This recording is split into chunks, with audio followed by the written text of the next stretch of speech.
السلام عليكم ورحمة الله وبركاته. أهلا وسهلا بحضراتكم في فيديو جديد من قناتكم منوعات آدم. هنتكلم النهاردة عن موعد وتوقيت والقنوات الناقلة لمباراة منتخب العراق والمنتخب الياباني في كأس آسيا 2024. لكن قبل أي تفاصيل يرجى الاشتراك في القناة ليصلكم كل جديد. اشتعلت محركات البحث في الآونة الأخيرة بحثا عن موعد مباراة العراق واليابان في الجولة الثانية من بطولة كأس آسيا المقامة في قطر، وذلك عقب فوز المنتخب العراقي على إندونيسيا بنتيجة 3-1 في الجولة الأولى في منافسات كأس آسيا 2024.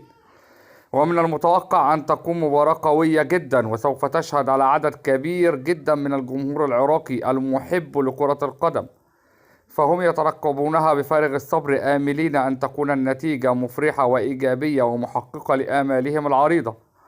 أما عن موعد المباراة فمن المقرر أن تلعب مباراة العراق واليابان يوم غد الجمعة الموافق 19 يناير 2024.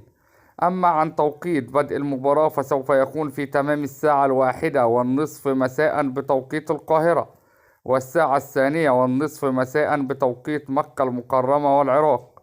وستشهد أرضية ملعب استاد المدينة التعليمية مباراة قوية جدا بين كلا الفريقين، حيث يستعد كل من الفريقين لتحقيق الفوز والتأهل في هذه المباراة.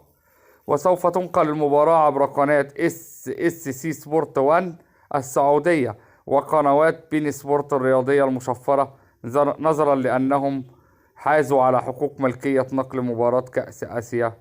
والسلام عليكم ورحمة الله وبركاته.